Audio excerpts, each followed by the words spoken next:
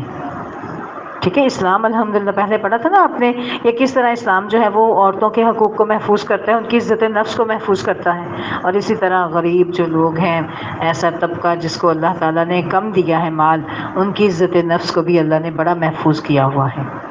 ٹھیک ہے. پھر آگے دیکھیں اللہ تعالیٰ ارشاد فرماتے ہیں مثل الذین ينفقون اموالهم ابتغاء مرضات اللہ وتثبیتا من انفسهم، کہ ان لوگوں کی مثال باخلاف اس کے جو لوگ اپنے امال محض اللہ کی رضا جوئی کے لیے دل کے پورے ثبات اور تکرار کے ساتھ خرچ کرتے ہیں، ان کے خرچ کی مثال ایسے جیسے کسی سطح مرتفع پر ایک باغ ہو، اگر زور کی بارش ہو جائے تو دگنا پھل لائے، اور اگر زور کی بارش نہ بھی ہو تو ایک ہلکی پھواری اس کے لیے کافی ہو جائے گی. تم جو کچھ کرتے ہو اللہ کی نظر میں ہے. ٹھیک ہے. ایک حدیث کا مفہوم ہے، نبی نے ارشاد فرمایا انسان جب اللہ کی راہ میں خرچ کرتا ہے اللہ کی رضا کے لیے تو اللہ تعالیٰ اس صدقے کو اپنے ہاتھ میں لے لیتا ہے. جیسے تم ایک اونٹ کے بچے کو یا اپنے جانور کے بچے کو پالتے ہو نا، اللہ تعالیٰ اس صدقے کو ایسے پیار سے ہاتھ میں لے کر اس کو پرورش کرتا ہے یہاں تک کہ وہ بڑھ کر احد پہاڑ سے بھی بڑا ہو جاتا ہے، اتنا بڑا ہو جاتا ہے. اور پھر جب اللہ کے پاس جانا ہے تو اس کا اجر پھر اللہ تعالیٰ دے گا، وہ اتنا بڑھا چڑھا کر عطا فرمائیں گے.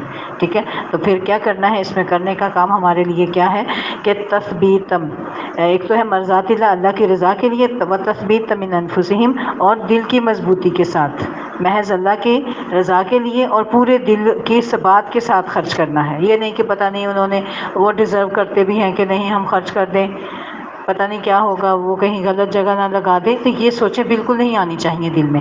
ایک روایت میں آپ کو بتاتی ہوں، کہا جاتا ہے کہ ایک شخص نے رات کے تنہائی میں صدقہ کیا اور صبح، یعنی کہ اس نے تاکہ کسی کو پتہ نہ چلے، کانوں کان خبر نہ ہو، تو پتہ چلا کہ وہ صدقہ جو ہے وہ کسی چور کے ہاتھ آ گیا. تو صبح میں مشہور ہو گیا جی ایک شخص نے صدقہ کیا، چور کو صدقہ دے دیا، چور کو صدقہ دے دیا. پھر ایک شخص نے صدقہ دیا رات کی تنہائی میں تو وہ کسی زانی عورت کے پاس چلا گیا، تو صبح اٹھ کے میں یہ بات مشہور ہو گئی جی ایک زانیہ کو کسی نے صدقہ دے دیا، زانیہ کو صدقہ دے دیا.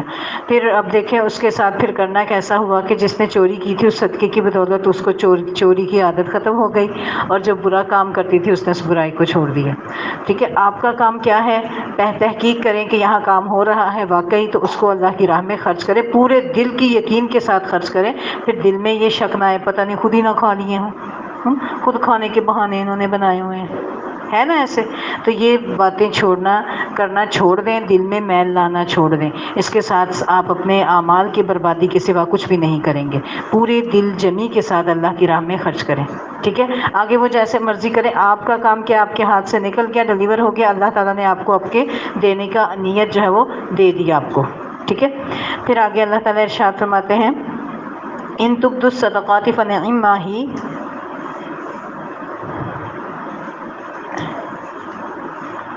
ٹھہریں پچھلی آیت ہے، آیت نمبر ہمارے پاس ہے 262.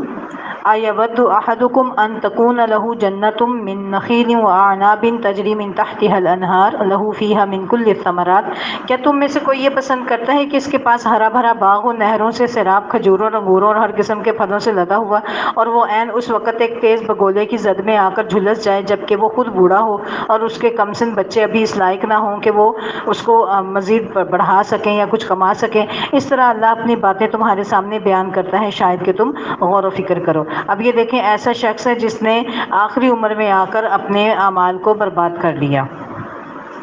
ٹھیک ہے. تو اللہ تعالیٰ سے اپنے آپ کو کیا کرنا ہے، دعا مانگنی ہے کہ اللہ ہمارے عمل جو ہے وہ تباہ و برباد نہ ہوں. اعمال ضائع ہونے سے بچنے کی دعا بھی کرنی ہے، کوشش بھی کرنی ہے اور دعا بھی کرنی ہے.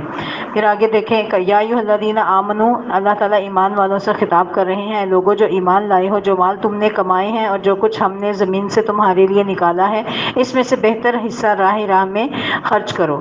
کون سا حصہ خرچ کرنا ہے؟ جو کہ اس میں انفقوا من طیبات، پاکیزہ چیزیں اللہ کی راہ میں خرچ کرنی ہیں. ایسا نہ ہو کہ اس کی راہ میں دینے کے لیے بری سے بری چیز چھانٹنے کی کوشش کرنے لگو، حالانکہ وہی چیز اگر تمہیں دے دی جائے تو تم ہرگز اسے لینا گوارا نہ کرو، الا یہ کہ اس کو قبول کرنے میں تم اغماض برت جاؤ. اغماض مطلب کیا ہے؟ یعنی کہ چشم پوشی کرنا کہ کہیں کوئی مجھے دیکھ تو نہیں رہا. اور یہ بات جان لو، تمہیں جان لینا چاہیے کہ اللہ بے نیاز ہے اور بہترین صفات سے متصف ہے. اصل میں ایسے ہوا کہ وہ جو ہے نا مدینہ میں جو ہے ایک صفہ تھا، چبوترا تھا، جس میں لوگ جو ہے وہ تعلیم حاصل کرتے تھے، دور دراز سے آتے تھے علم حاصل کرنے کے لیے. تو ان کے لیے ان کے کھانے پینے کا بندوبست کیا ہوتا تھا کہ مسجد نبوی کے ستون کے ساتھ جو ہے نا ایک رسی سی باندھی ہوتی تھی. تو جو کوئی بھی آتا تھا اور جس کے پاس جتنی وسعت ہوتی تھی وہ کھانا وغیرہ کھجور وغیرہ جلا کر اس کے اوپر ٹانگ دیتا تھا اور وہاں سے وہ صحابہ صفہ اٹھا کے کھا دیتے تھے.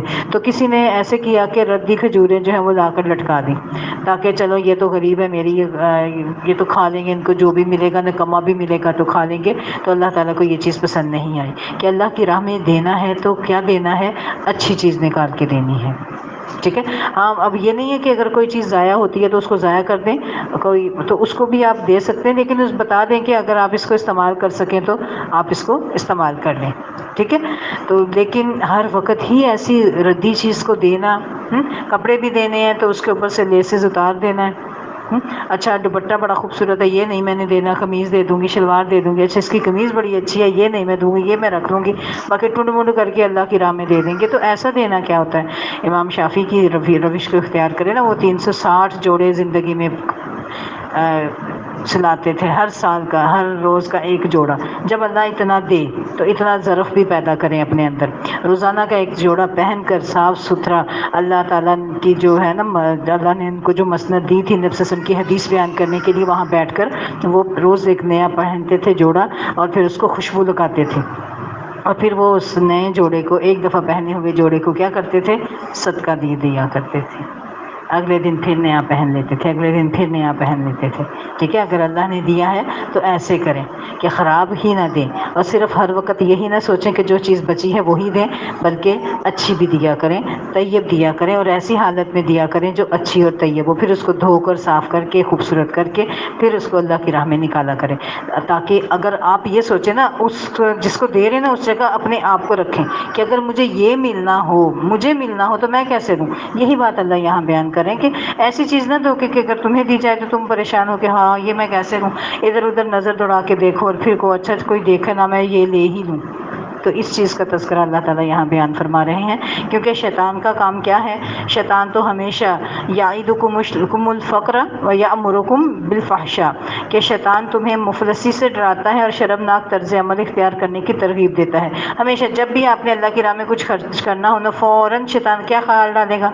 ہاں یہ اتنا تو اچھا، رہنے دو، اس کا تو گزارا ہو ہی رہا ہے نا، چلو میں فوراً شیطان جو ہے نا دل میں یہ جو ہرس لالچ لے کر آ جائے گا، نہ ہی خرچ کروں تو اچھا ہی ہے. تو اس لیے شیطان کی بات کو نہیں ماننا بلکہ اللہ تعالیٰ کی بات کو مانیں.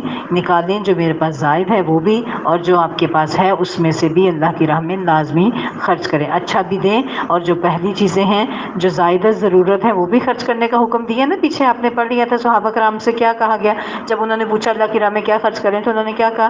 قل العفو، کہہ دیجئے جو زائد ہے وہ خرچ کر دیں، وہ اللہ کی راہ میں دے دیں. ٹھیک ہے. اس کی بھی رخصت ہے. اور پھر طیب ہونا چاہیے، صاف ستھرا ہونا چاہیے، خراب چیز نہیں ہونی چاہیے، اور شیطان کے ڈر میں بہکاوے میں بالکل بھی نہیں آنا. پھر آگے دیکھیں اللہ تعالیٰ ارشاد فرماتے ہیں یؤتی الحکمۃ من یشاء، اللہ تعالیٰ جس کو چاہتا ہے حکمت عطا فرماتا ہے، اور جس کو حکمت ملی اسے حقیقت میں بڑی دولت مل گئی. ان باتوں سے صرف وہی لوگ سبق لیتے ہیں جو دانش مند ہیں، الا اولو الالباب، عقل والے ہی. دیکھیں اب یہاں پر اللہ تعالیٰ نے مال خرچ کرنے کے سینٹر میں کس چیز کا تذکرہ کیا ہے؟ حکمت کی بات، کیونکہ مال خرچ کرنا حکمت سے تعلق رکھتا ہے. آپ کو اتنی حکمت ہونی چاہیے، پہچان ہونی چاہیے کون سا مستحق ہے اور کون سا مستحق نہیں ہے، اور کب دینا ہے کب نہیں دینا، کب اپنی ضرورت کو دیکھنا ہے اور کب اللہ تعالیٰ کی جو مدد کے لیے کسی نے پکارا ہے تب وہاں پر خرچ کرنا ہے. یہ سارا معاملہ حکمت کے ساتھ ہے. حکمت کس کو کہتے ہیں؟ کہ صحیح وقت پر صحیح فیصلہ کرنا، یہ حکمت کہلاتا ہے. پھر آگے دیکھیں وما انفقتم من نفقۃ او نذرتم من نذر فإن اللہ یعلم، تم نے جو کچھ بھی خرچ کیا، جو نظر بھی مانی، اللہ کو اس کا علم ہے اور ظالموں کا کوئی مددگار نہیں ہے. ان تبدوا الصدقات فنعما، اگر اپنے صدقات اعلانیہ دو تو یہ بھی اچھا ہے، لیکن اگر چھپا کر حاجت مندوں کو دو تو یہ تمہارے حق میں زیادہ بہتر ہے. تمہاری بہت سی برائیاں اس طرز عمل سے محو ہو جاتی ہیں، اور جو کچھ تم کرتے ہو اللہ تعالیٰ کو بہرحال اس کی خبر ہے.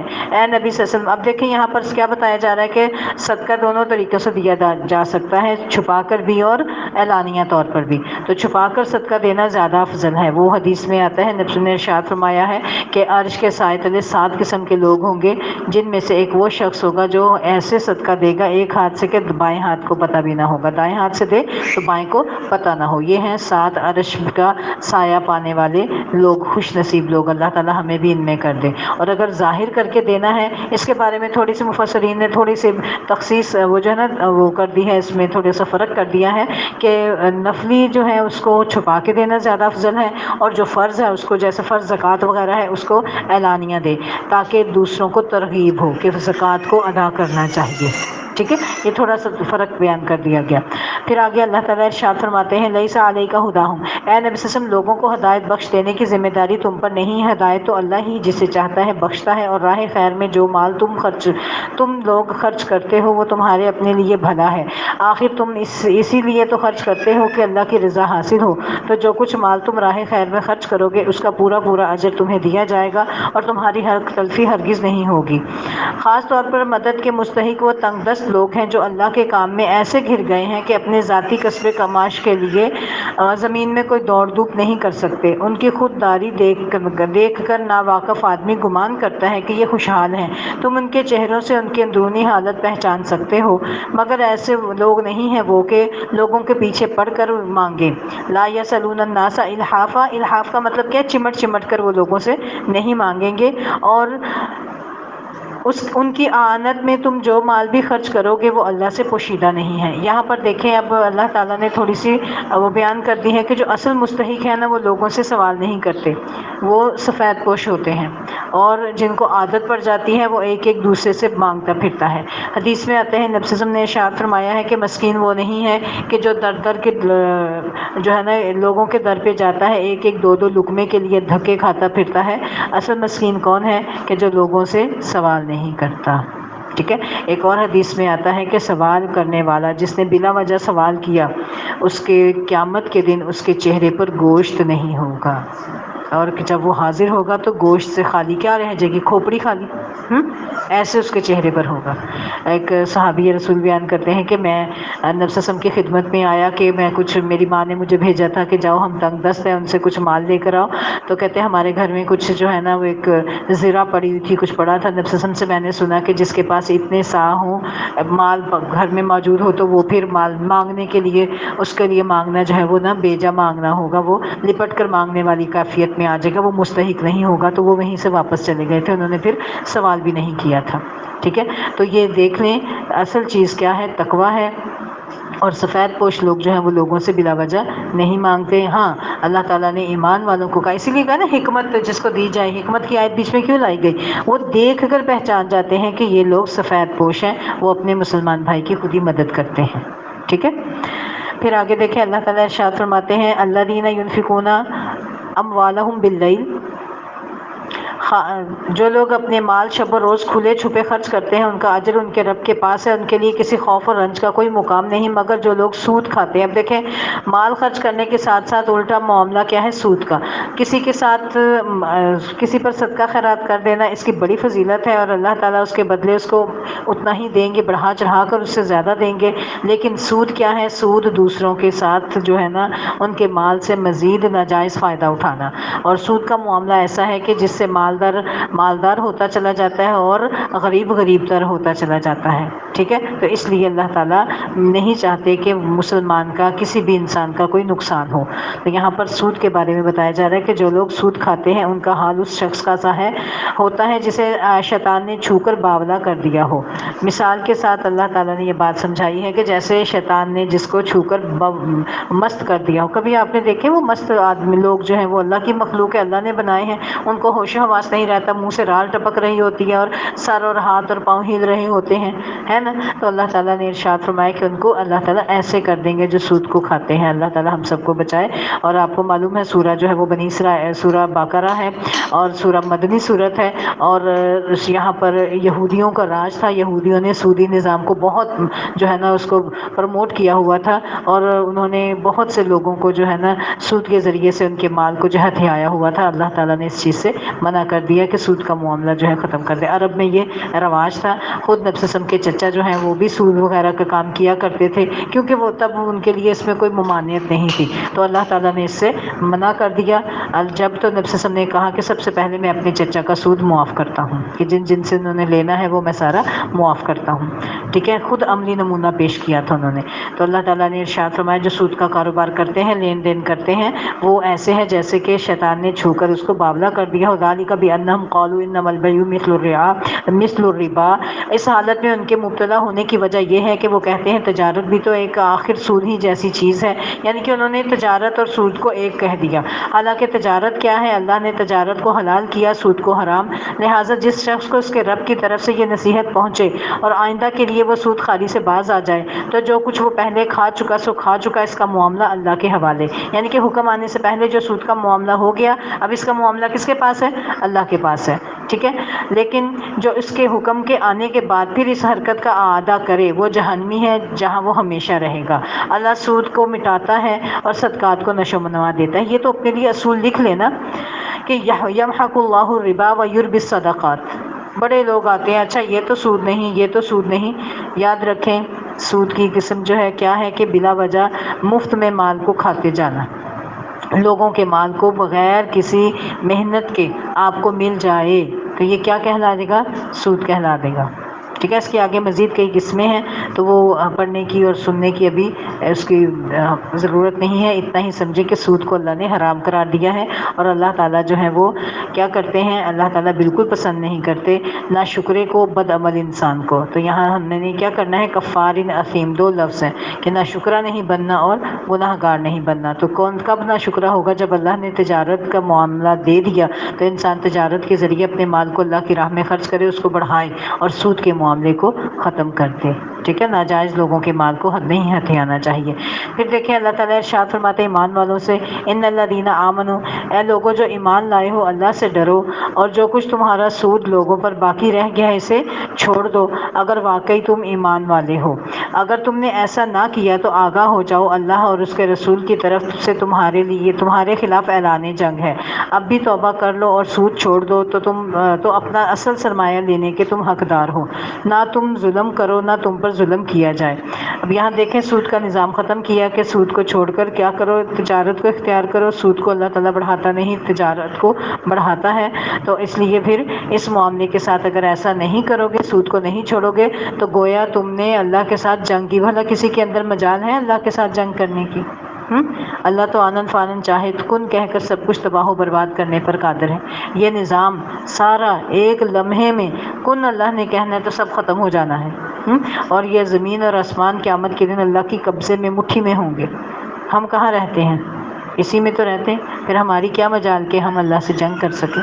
اس لیے انتہائی سنگین معاملہ ہے، تو ان سے بچ جائے۔ حضرت عمر فاروق کہا کرتے تھے جس معاملے میں تھوڑا سا بھی سود کا معاملہ کا شک ہے اس کو چھوڑ دو، کیونکہ یہ ایسا معاملہ ہے جو نبی صلی اللہ علیہ وسلم کی زندگی کے آخری دور میں ہوا تھا، اس پر پیغمبر صلی اللہ علیہ وسلم بہت زیادہ تفصیل سے ہمیں نہیں بتا کے گئے، تو اس لیے جس معاملے میں تھوڑا سا بھی سود کا معاملہ ہے تمہیں شبہ ہو تو اس کو چھوڑ دینا ہی بہتر ہے۔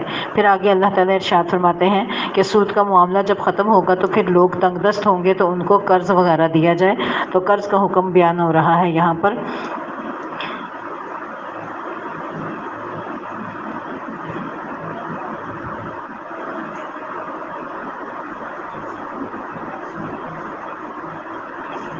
وَإِنْ كَانَ ذُو عُسْرَةٍ فَنَظِرَةٌ إِلَى مَيْسَرَةٍ وَأَنْ تَصَدَّقُوا خَيْرٌ لَكُمْ إِن كُنتُمْ تَعْلَمُونَ۔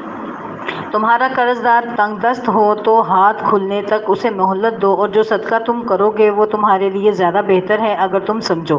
اب دیکھیں یہاں صدقہ کے بارے میں کہا کہ اگر کوئی کسی کو دیتا ہے نا، قرض دیتا ہے، تو جتنا وہ قرض دیا ہے اتنا روزانہ اس کو صدقہ دینے کا اجر ملے گا، ٹھیک ہے۔ اور اگر وہ اس کو صدقہ قرض دے کر معاف کر دے تو اس کے اجر اور زیادہ بڑھا دیں گے اللہ تعالیٰ، اور اگر اس کو مہلت دے دیں گے ہر دن کی مہلت کے بدلے اس کو اللہ تعالیٰ اتنا قرض جتنا جو اس نے اس کو مہلت دی ہے اتنا اس کے لیے صدقہ اللہ تعالیٰ لکھتے چلے جائیں گے۔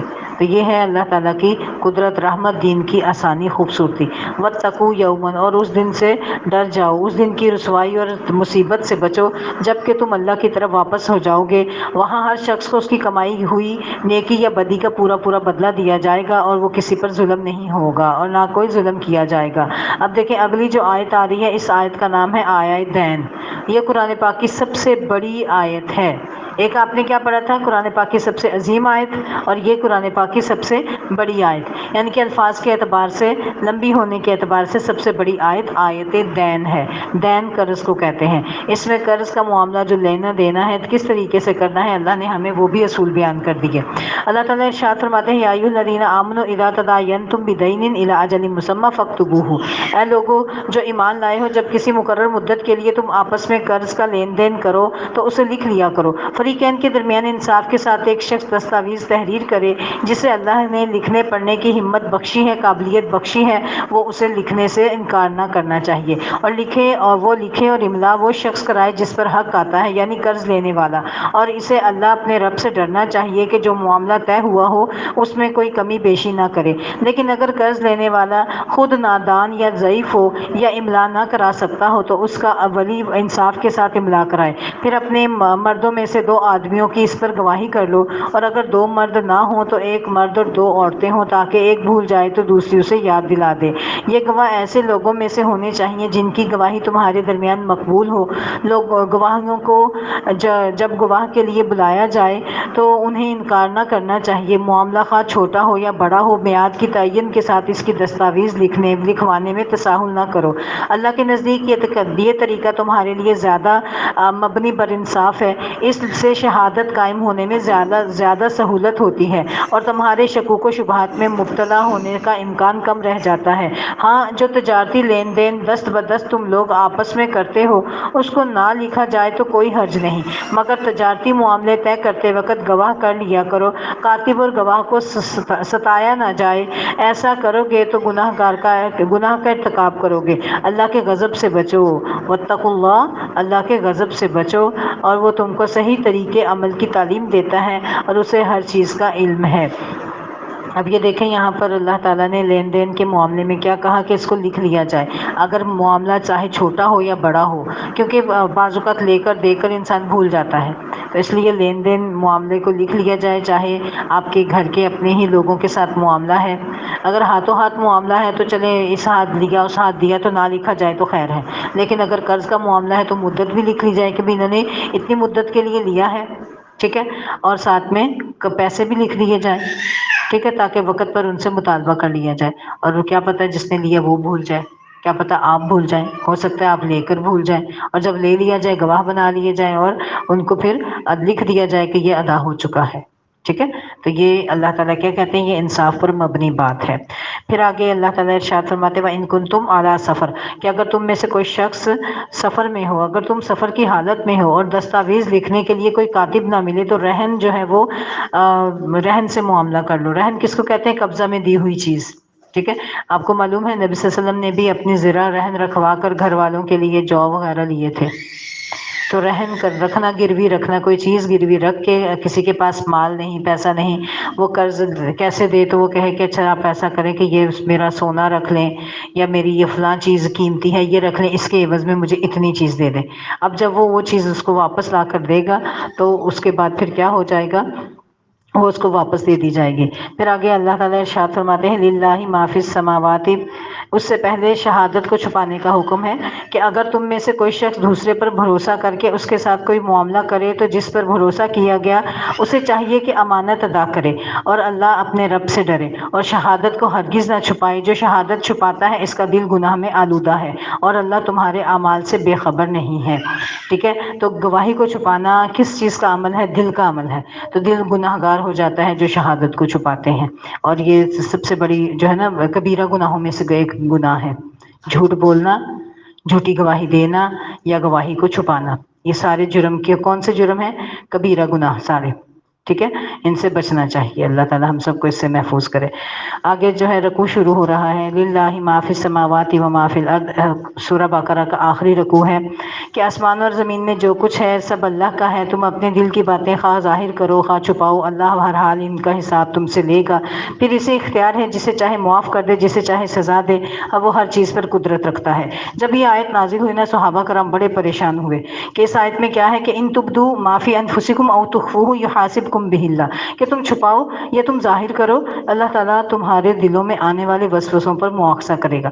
تو صحابہ کرام اتنے پریشان ہوئے کہ اللہ کے نبی جو ہم عمل کریں اس پر تو ہمارا اختیار ہے کہ ہم اپنی زبان کو کنٹرول کر سکیں، ہم یہ کام نہ کریں، ہاتھ کو نہ چلائیں، پاؤں کا نہ چلائیں، آنکھوں کو کنٹرول میں رکھیں، لیکن دل پر ہمارا کیا اختیار ہے کہ دل کے آنے والے وسوسے ان پر تو ہمارا کوئی اختیار نہیں۔ یہ تو بڑی شدید آیت ہے۔ تو نبی صلی اللہ علیہ وسلم نے ارشاد کیا فرمایا کہ ابھی یہی کہو سمعنا و اطعنا، کہ ہم نے سنا اور ہم نے مانا۔ جب صحابہ کرام نے یہ کہہ دیا سمعنا و اطعنا کہ ہم نے سن لیا اور ہم نے مان لیا، تب اللہ تعالیٰ نے اگلی دو آیات نازل فرما دی۔ ٹھیک ہے، تو دین کا کوئی بھی حکم ہو اس کو قبول کریں، خوش دلی سے قبول کریں۔ سمجھ نہیں بھی آ رہا، مشکل بھی لگ رہا ہے تو اس میں ہماری سمجھ میں قصور ہے، تو اس کو خوش دلی سے سمعنا و اطعنا، یہ نہ کہ میں نہیں مانتا جی، یہ کیا بات ہوئی، نہ، قرآن کا حکم ہے، انشاءاللہ اللہ توفیق دے گا، کوشش کریں گے انشاءاللہ کہ حکم اللہ کا ہے تو اس کو ضرور مانیں گے۔ ٹھیک ہے، پھر اللہ تعالیٰ نے یہ دو آیات، اگلی آیات دی ہیں، اور یہ دو آیات عرش کے خزانوں میں سے ہیں، اور یعنی کہ اللہ تعالیٰ نے یہ عطا فرمائی ہیں نبی صلی اللہ علیہ وسلم کو، اور اس کے اندر کی ہر بات جب بندہ بولتا ہے تو حدیث میں آتا ہے کہ اے میرے بندے میں نے ایسا ہی کیا۔ جیسے سورہ فاتحہ پڑھتے ہیں نا آپ، تو سورہ فاتحہ میں جو بھی بندہ بولتا ہے اللہ تعالیٰ اس کا جواب دیتے ہیں کہ میرے بندے نے میری تعریف کی، میرے بندے نے میری بزرگی بیان کی، میرے بندے کے لیے وہی ہے جو وہ چاہے گا۔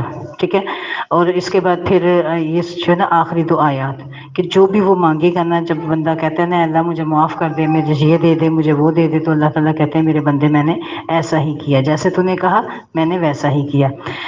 آیات ان کو یاد بھی کریں، اور روزانہ رات سوتے ہوئے پڑھنا نبی صلی اللہ علیہ وسلم سے ثابت ہے۔ سورہ بقرہ کی آخری دو آیات ان کو زبانی یاد کر لیں، ٹھیک ہے، اور ان کو روز رات سوتے ہوئے پڑھنا۔ نبی صلی اللہ علیہ وسلم نے ارشاد فرمایا جس نے رات سوتے ہوئے یہ دو آیات پڑھ لی اس کے لیے کافی ہو گئی، ہر چیز سے کفایت کر جائیں گے۔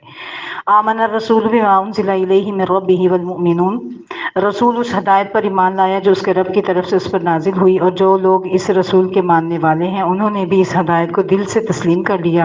یہ سب اللہ اور اس کے فرشتوں اور اس کی کتابوں اور اس کے رسولوں کو مانتے ہیں، اور ان کا یہ قول کہ ہم اللہ کے رسولوں کو ایک دوسرے سے الگ نہیں کر سکتے، الگ نہیں کرتے، یعنی کہ سب کو مانتے ہیں۔ ہم نے ایک حکم سنا اور اطاعت قبول کی، کیا کہا؟ سمعنا و اطعنا۔ انہوں نے کیا کہا؟ گراں بھی گزر رہا ہے تو تب بھی کیا کہا کہ ہم نے سنا اور ہم نے اطاعت کی۔ غفرانک، اے ہمارے رب ہمیں بخش دے۔ تو اللہ کیا کہتے ہیں؟ میرے بندوں میں نے ایسا ہی کیا۔ ربنا و الیک المصیر، اور اے ہمارے رب ہمیں تیری طرف ہی پلٹنا ہے۔ پھر آگے اللہ تعالیٰ ارشاد فرماتے ہیں لا یکلف اللہ نفسا الا وسعها، اللہ کسی متنفس پر اس کی قدرت سے بڑھ کر ذمہ داری کا بوجھ نہیں ڈالتا۔ ہر شخص نے جو نیکی کمائی اس کا پھل اسی کے لیے ہے، جو بدی سمیٹی اس کا وبال اسی پر ہے۔ ایمان لانے والو تم یوں دعا کیا کرو ربنا لا تؤاخذنا ان نسینا او اخطأنا، اے ہمارے رب ہم سے بھول چوک میں جو قصور ہو چکے ہیں، جو قصور ہو جائیں ان پر ہماری گرفت نہ کر۔ جب بندہ کہتا ہے نا تو اللہ تعالیٰ کیا کہتے ہیں؟ میرے بندے میں نے ایسا ہی کیا۔ پھر ربنا ولا تحمل علینا اصرا کما حملته علی الذین من قبلنا، مالک ہم پر وہ بوجھ نہ ڈال جو تو نے ہم سے پہلے لوگوں پر ڈالے تھے۔ تو بندہ کیا کہتا ہے؟ یہ جب اللہ سے کہتا ہے تو اللہ تعالیٰ کہتے ہیں اے میرے بندے میں نے ایسا ہی کیا۔ پھر بندہ کہتا ہے ربنا ولا تحملنا ما لا طاقت لنا به واعف عنا واغفر لنا وارحمنا، پھر بندہ کہتا ہے کہ اے پروردگار جس بار کو اٹھانے کی طاقت ہم میں نہیں وہ ہم پر نہ رکھ، ہمارے ساتھ نرمی کر، ہم سے درگزر فرما اور ہم پر رحم فرما، تو ہی ہمارا مولا ہے، انت مولانا فانصرنا علی القوم الکافرین، اے اللہ تو ہی ہمارا مولا ہے اور کافروں کے مقابلے میں ہماری مدد فرما۔ تو کیا ہے اینڈ پر کیا ہوگا؟ آمین، کہ اللہ تعالیٰ تو ایسا ہی کرنا۔ تو بندہ اللہ بھی کہتے ہیں میرے بندے میں نے ایسا ہی کیا۔ آگے آپ کی ہے سورۃ البقرہ، اس کو سٹارٹ کرتے ہیں ابھی۔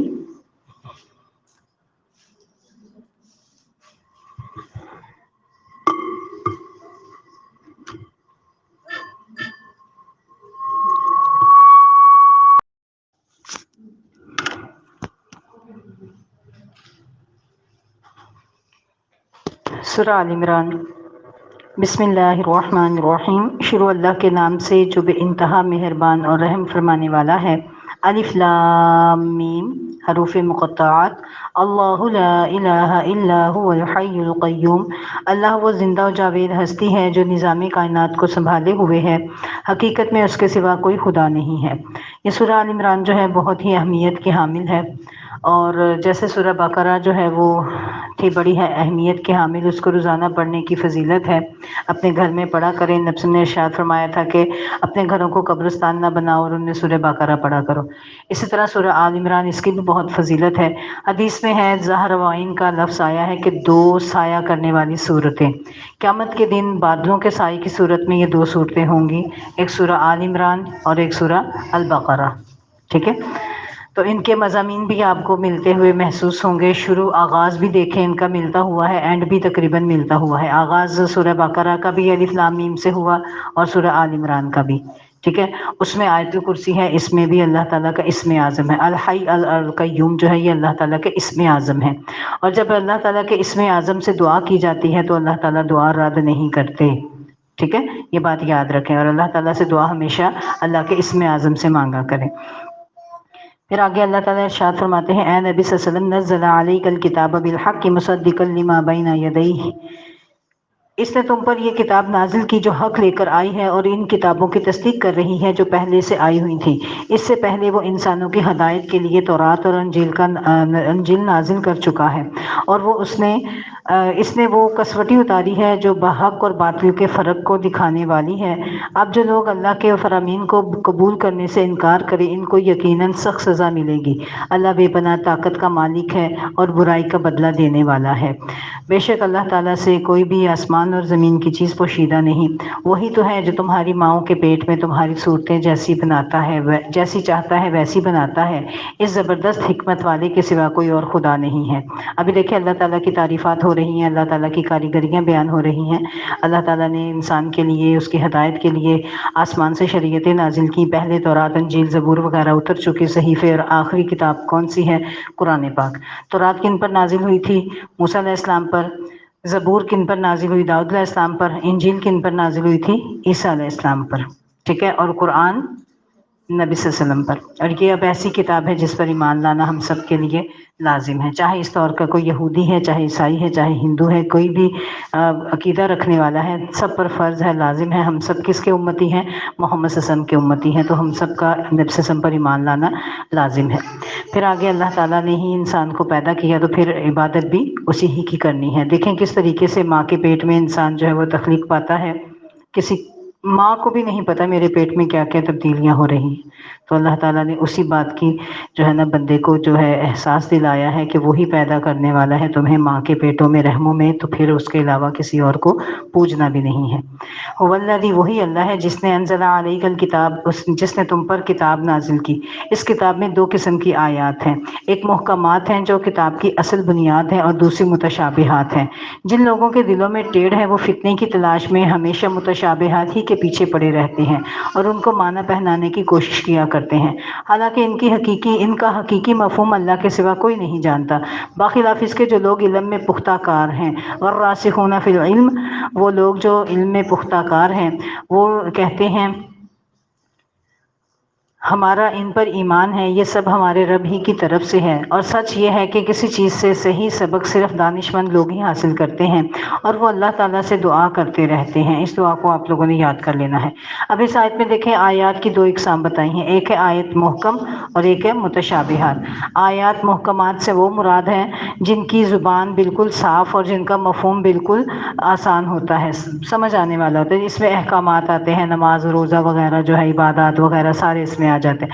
اور متشابہات آیات جن میں باتیں جو ہیں واضح نہیں ہوتی، ان میں غیب پر باتیں جو ہیں، پھر اللہ تعالیٰ کیسے ہیں، آسمان کا، قیامت کی باتیں جو ہیں، پھر جنت اور جہنم کے بارے میں جو باتیں ہیں، غیب کی جو باتیں ہیں، یہ ساری اس میں آ جائیں گی متشابہات میں۔ اور جو لوگ جن کے دلوں میں کوئی ٹیڑھ ہوتا ہے نا، وہ متشابہات آیات میں ہی زیادہ جو ہے وہ پھر کھوج کرتے ہیں اور معنی کو تبدیل کر دیتے ہیں اور پھر مطلب کچھ کا کچھ بنا دیتے ہیں، ٹھیک ہے۔ کون لوگ ان آیات کے پیچھے جاتے ہیں؟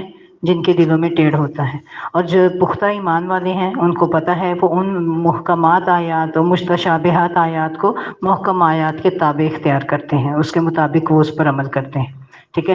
تو ہم نے بھی کیا کرنا ہے، راسخون فی العلم بننا ہے، علم میں پختہ، اپنے علم کو بڑھانا ہے۔ زندگی کے کسی بھی دور میں آ کر آپ نے یہ نہیں کہنا کہ اتنا علم کافی ہے، بالکل نہیں۔ نبی صلی اللہ علیہ وسلم کے دل کو 2 دفعہ دھویا گیا، نبی صلی اللہ علیہ وسلم کے دل پر قرآن نازل کیا گیا، ٹھیک ہے۔ اس کے باوجود نبی صلی اللہ علیہ وسلم کو کیا حکم دیا گیا، وَقُلْ رَبِّ زِدْنِی عِلْمًا، اے نبی صلی اللہ علیہ وسلم آپ اللہ سے کیا دعا مانگے کہ اللہ میرے علم میں اضافہ فرما، ٹھیک ہے۔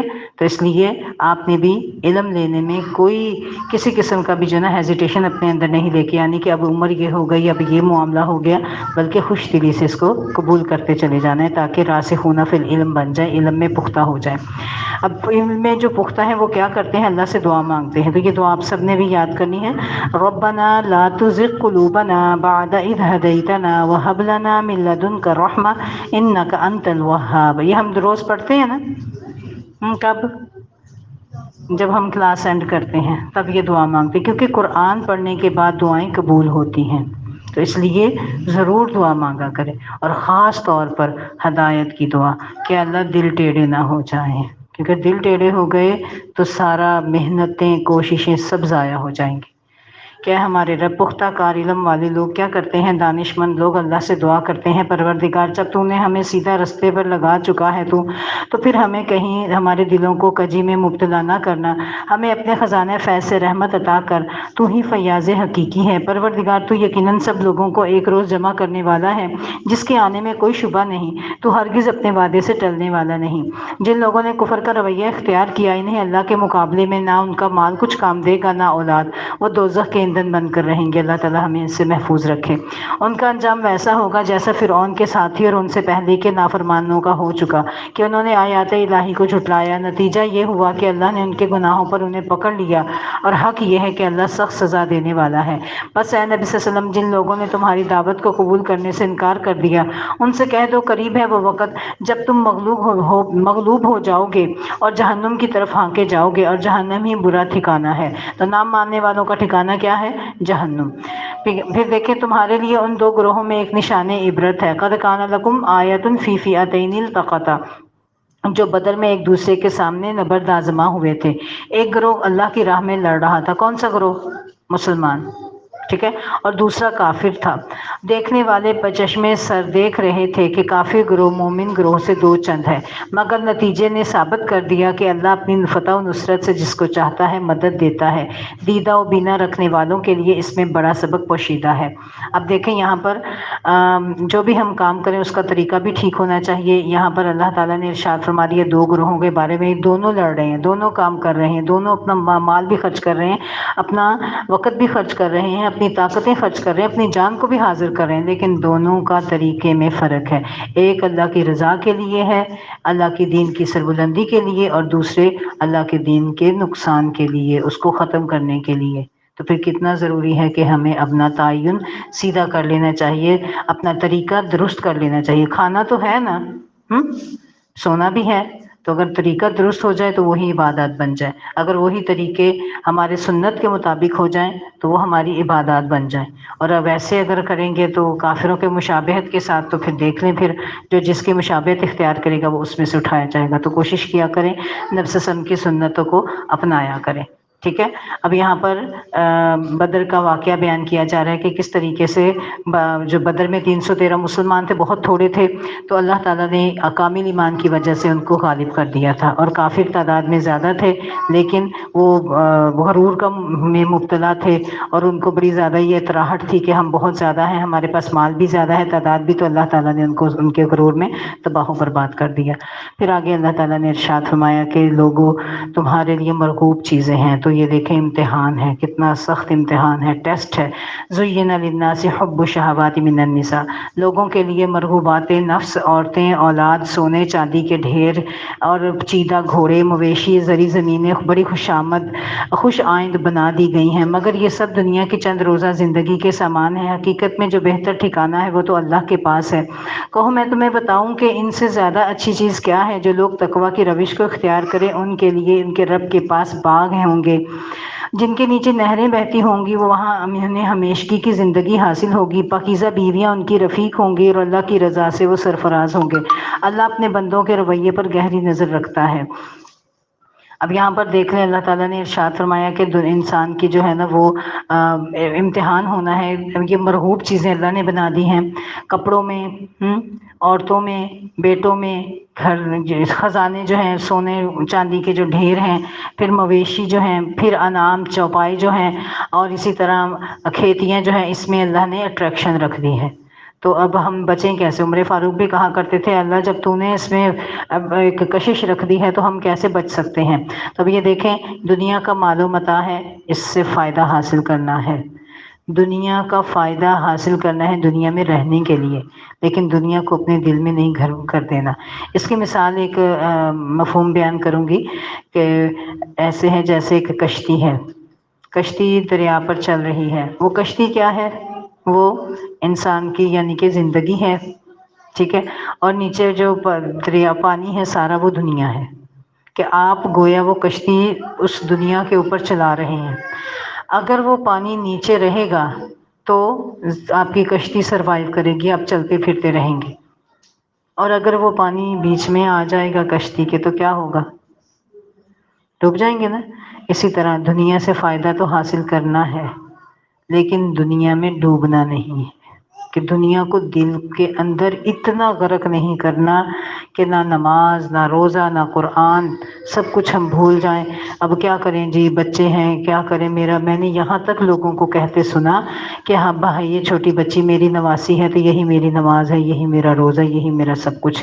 نہ نماز، نہ روزہ، نہ کوئی چیز، صرف ساری توجہ کس پر ہے؟ بچوں کو پالنے میں، ٹھیک ہے۔ تو یہ چیز انتہائی نقصان دہ ہے۔ عورتوں کے لیے جنت کمانا آسان ہے، تمام چیزوں سے فائدہ حاصل کریں لیکن ان چیزوں کو دل کے اندر جگہ نہ دیں، ٹھیک ہے نا۔ ان کی خاطر اپنی نماز کو، اپنی عبادات کو، اپنے قرآن کو پیچھے نہ کریں۔ اصل چیز یہی ہے، یہ چیزیں انسان استعمال کرے گا دنیا میں رہتے ہوئے۔ پیچھے آپ نے دعا پڑھی تھی ربنا آتنا فی الدنیا حسنۃ وفی الآخرۃ حسنہ، کہ اللہ دنیا بھی اچھی دے اور آخرت بھی۔ دنیا اچھی سے کیا ہے کہ رہنا تو دنیا میں ہے نا، دنیا میں بھی رہنے کی چیزیں اچھی ہوں، مطلب اولاد بھی اچھی ملے، کھانے کا رزق بھی حلال اور طیب ملے، پھر آخرت میں بھی ساری چیزیں اچھی ہوں کہ آخرت میں بھی اللہ تعالی ہمیں عذاب سے بچائے، جہنم سے بچائے اور اپنا عرش کا سایہ نصیب فرما دے، ٹھیک۔ پھر آگے اللہ تعالیٰ ارشاد فرماتے ہیں کیا میں تمہیں بتاؤں بہتر چیز کیا ہے؟ بہتر چیز اللہ تعالیٰ کے پاس جو ہے ان لوگوں کے لیے ہے، بہترین جنتیں کن کے لیے؟ تقوی اختیار کرنے والوں کے لیے، جو ہمارا ٹارگٹ ہے کہ انشاءاللہ رمضان میں تقوی اپنے اندر پیدا کرنا ہے۔ پھر عقل والے لوگ جو ہیں ان کی کیا خوبیاں ہیں؟ الذین یقولون ربنا اننا، جو لوگ کہتے ہیں مالک ہم ایمان لائے، ہمارے خطاؤں سے درگزر فرما اور ہمیں آتش دوزخ سے بچا۔ یہ لوگ صبر کرنے والے ہیں، راست باز ہیں، فرما بردار اور فیاض ہیں، اور رات کی گھڑیوں میں، آخری گھڑیوں میں اللہ سے مغفرت کی دعائیں مانگا کرتے ہیں۔ تو یہاں پر دیکھیں آخری گھڑیوں میں کیا کرنا ہے؟ اللہ تعالیٰ سے بخشش مانگنی ہے۔ والمستغفرین بالاسحار، یہ خاص خوبی ہے ایمان والوں کی۔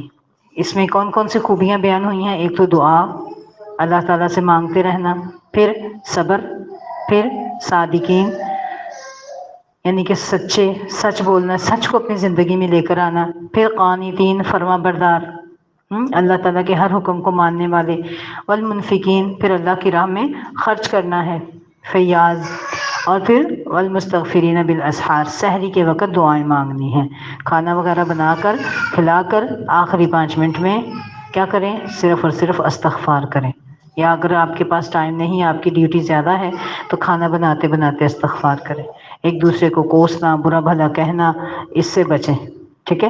خود بھی استغفار پڑھتے جائیں، پڑھنا تو وہ زبان سے ہی ہے نا، کام ہاتھوں نے کرنا ہے تو زبان سے کثرت سے استغفار کرتے رہیں سحری کے وقت میں۔ اب دیکھیں اتنی پیاری یہ آیت ہے نا، وہ اگلی آیت جو ہے شاہد اللہ انہ لا الہ الا هو والملائکۃ واولو العلم قائما بالقسط لا الہ الا هو العزیز الحکیم۔ اللہ نے خود اس بات کی شہادت دی ہے کہ اللہ کے سوا کوئی معبود نہیں ہے، اور یہی شہادت فرشتوں اور سب اہل علم نے بھی دی ہے، وہ انصاف پر قائم ہے اس زبردست حکیم کے سوا فی الواقع کوئی الہ نہیں ہے۔ یہاں دیکھیں اللہ تعالیٰ نے علم کی فضیلت دی ہے، علم والوں کو اللہ تعالیٰ نے اپنے اور فرشتوں کے ساتھ کھڑا کر دیا ہے۔ تو علم کا حاصل کرنا کوئی عام کام ہے؟ علم ہے، اہل علم کا تذکرہ کن کے ساتھ ہے؟ فرشتوں کے ساتھ ہے۔ اللہ تعالیٰ نے اپنے ساتھ کیا، اللہ نے بھی گواہی دی، فرشتوں نے بھی گواہی دی، اور ان کے ساتھ کس نے؟ علم والوں نے گواہی دی ہے۔ ٹھیک ہے، علم کی فضیلت اس میں پتہ چلتی ہے۔ ان الدین عند اللہ الاسلام، اللہ تعالیٰ کے نزدیک دین صرف اسلام ہے۔ اس دین سے ہٹ کر جو مختلف طریقے ان لوگوں نے اختیار کی ہیں جنہیں کتاب دی گئی ہے، ان کے اس طرز عمل کی کوئی وجہ اس کے سوا نہ تھی کہ انہوں نے علم آ جانے کے بعد آپس میں ایک دوسرے پر زیادتی کرنے کے لیے ایسا کیا۔ اور جو کوئی اللہ کے احکام و ہدایات کی اطاعت سے انکار کر دے، اللہ کو اس سے حساب لینے میں کچھ دیر نہیں لگتی۔ اب اگر اے نبی صلی اللہ علیہ وسلم یہ لوگ آپ سے جھگڑا کریں تو ان سے کہو میں نے اور میرے پیروکاروں نے تو اللہ کے آگے سر جھکا دیا ہے۔ پھر اہل کتاب اور غیر اہل کتاب دونوں سے پوچھیں کیا تم نے بھی اس کی اطاعت و بندگی قبول کی؟ اگر کی تو وہ راہ راست پا گئے، اور اگر اس سے منہ موڑ لیا تو تم پر صرف پیغام پہنچا دینے کی ذمہ داری تھی۔ آگے اللہ خود اپنے بندوں کے معاملات دیکھنے والا ہے۔ ٹھیک ہے، انبیاء کی ذمہ داری کیا ہے؟ پیغامات پہنچانا۔ آپ کی بھی ذمہ داری پیغام پہنچانا ہے، کسی سے منوانا، کوئی زبردستی نہیں کروانا۔ یہ ہماری نہ ہی انبیاء کی ذمہ داری اور نہ ہی ان کی سیرت کو اپناتے ہوئے ہماری ذمہ داری ہے۔ پھر جو لوگ ان الذین یکفرون، جو لوگ اللہ کے احکام اور ہدایات کو ماننے سے انکار کرتے ہیں، ان کے پیغمبروں کو ناحق قتل کرتے ہیں، اس کے اللہ کے پیغمبروں کو، اور ایسے لوگوں کے جان کے درپے ہو جاتے ہیں جو خلق خدا میں سے عدل و راستی کا حکم دینے کے لیے انہیں ان کے دردناک سزا کی خوشخبری سنا دو۔ یعنی کہ کن کو قتل کرتے ہیں؟ نمبر ایک انبیاء کو، انبیاء کے ساتھ ساتھ ان لوگوں کو جو اللہ کی راہ کی طرف بلانے والے ہیں۔ اہل علم کو بھی یہ قتل کرتے ہیں، تو ایسے لوگوں کو اللہ تعالیٰ نے دردناک عذاب کی خوشخبری سنائی ہے۔ یعنی کہ ایک تنزیہ طور پر ان کو کہا جا رہا ہے کہ ان کو دردناک عذاب کی خوشخبری ہے۔ ایسے لوگ جو ہیں جو اللہ تعالیٰ کے راستے میں روڑے اٹکاتے ہیں اور ایمان والوں کو قتل کرتے ہیں، اہل علم کو قتل کرتے ہیں، انبیاء کو، ان کے تمام اعمال دنیا اور آخرت میں ضائع ہو گئے اور ان کا کوئی مددگار نہیں۔ الم تر الی الذین اوتوا نصیبا من الکتاب، تم نے دیکھا ان کو لوگوں کو جن کو کتاب دی گئی، کتاب کے علم میں سے کچھ حصہ ملا، تو ان کا حال ان کا حال کیا ہے؟ انہیں جب کتاب الہی کی طرف بلایا جاتا ہے تاکہ وہ ان کے درمیان فیصلہ کرے، تو ان میں سے ایک فریق اس سے پہلو تہی کرتا ہے اور اس فیصلے کی طرف آنے سے منہ پھیر جاتا ہے۔ ان کا یہ طرز عمل اس وجہ سے ہے کہ وہ کہتے ہیں آتش دوزخ ہمیں مس نہ کرے گی، لن تمسنا النار الا ایاما معدودات۔ تو اللہ تعالیٰ کیا ارشاد فرماتے ہیں؟ وغرہم فی دینہم ما کانوا یفترون، کہ ہمیں دوزخ کی آگ مس نہ کرے گی، اور اگر دوزخ کی سزا ہم کو ملے گی بھی تو بس چند روزہ۔ ان کے خود ساختہ عقیدوں نے ان کو اپنے دین کے معاملے میں بڑی غلط فہمیوں میں مبتلا کر رکھا ہے، مگر کیا بنے گی ان پر جب ہم انہیں اس روز جمع کریں گے جس کا آنا یقینی ہے۔